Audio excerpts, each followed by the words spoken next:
أعوذ بالله من الشيطان الرجيم. بسم الله الرحمن الرحيم. يسبح لله ما في السماوات وما في الأرض الملك القدوس العزيز الحكيم. هو الذي بعث في الأميين رسولا منهم يتلو عليهم آياته ويزكيهم ويعلمهم الكتاب والحكمة وإن كانوا من قبل لفي ضلال مبين. وآخرين منهم لما يلحقوا بهم وهو العزيز الحكيم. ذلك فضل الله يؤتيه من يشاء والله ذو الفضل العظيم. مثل الذين حملوا التوراة ثم لم يحملوها كمثل الحمار يحمل أسفارا.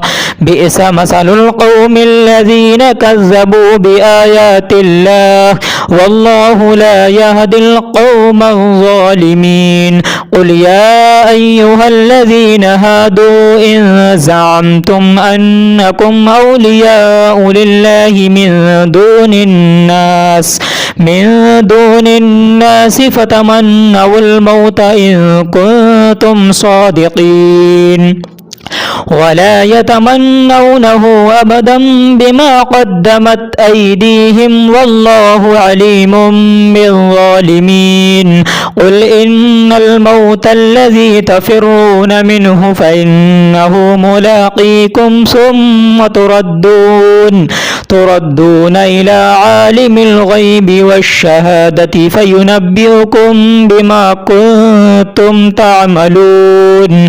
يا أيها الذين آمنوا إذا نودي للصلاة من يوم الجمعة فاسعوا إلى ذكر الله وذروا البيع ذلكم خير لكم إن كنتم تعلمون. فإذا قضيت الصلاة فانتشروا في الأرض وابتغوا من فضل الله واذكروا الله كثيرا لعلكم تفلحون. وإذا رأوا تجارة أو لهوا انفضوا إليها وتركوك قائما.